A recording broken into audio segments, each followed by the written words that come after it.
Have you ever felt like being the good person is costing you too much? You're always the one to understand, to give the benefit of the doubt. You avoid conflict. You say yes when you want to say no. You forgive, even when they don't apologize. But deep down, it's starting to hurt. You feel drained, resentful, invisible. Carl Jung saw this pattern in many people, those who tried so hard to be good that they lost themselves in the process. And his advice, it wasn't soft.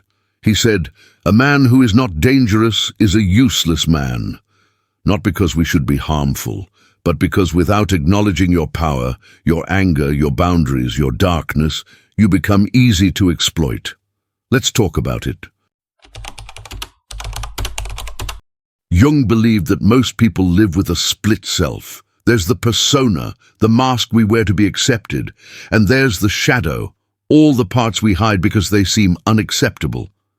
For good people, the persona becomes everything. You smile when you're hurting. You accommodate even when it's unfair. You become addicted to being liked. But here's the truth Jung knew. The more light you try to embody, the more darkness you push into the shadow. And what you push away doesn't vanish. It leaks. It shows up as burnout, as passive aggression, as chronic guilt, as a life where you feel responsible for everyone but yourself. So pause and ask, what part of me have I disowned in the name of being good? Jung described the shadow as everything you reject about yourself, your rage, your jealousy, your selfishness, your assertiveness. But here's the twist. The shadow isn't evil. It's human. It's the fire that helps you say, enough. It's the force that helps you protect your peace. And until you face it, you'll always be controlled by it, from the outside. You'll be manipulated. You'll stay in toxic dynamics. You'll say, why does this keep happening to me? But when you begin to integrate your shadow, you stop being a target. You stop being afraid of your own voice. You begin to feel whole. We're taught that to be lovable, we must be soft, safe, agreeable. But Jung warned that repressing your darkness doesn't make you holy. It makes you fragile. Because the world isn't always kind, and when you don't know how to access your inner strength, your boundaries, your assertiveness, you can't protect yourself. You bend, you break, you stay quiet in the face of injustice. You confuse peace with passivity, and over time, your silence becomes a cage. So ask yourself, when was the last time I stood up for myself without guilt? Because that moment, that fire, is your soul remembering its strength. Jung didn't want us to become cruel.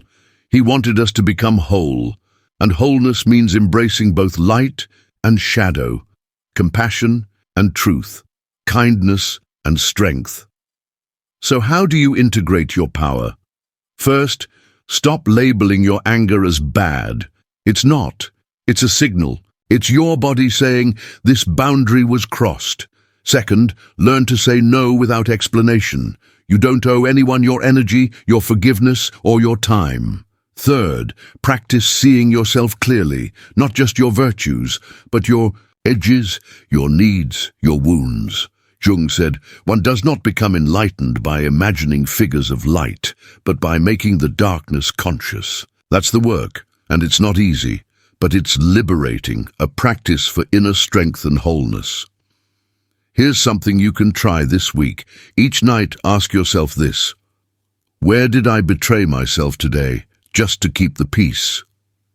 Then write it down. Look at it, not to judge, but to learn, and then ask, what would it look like to choose myself next time? This small practice, done daily, begins the process of shadow integration. It teaches you to notice, to reclaim, to realign. You'll start to speak up more, say no more, rest more, love yourself more. Not because you stopped being good, but because you finally became real. If this message touched something in you, comment below. Tell me, what part of you are you ready to reclaim?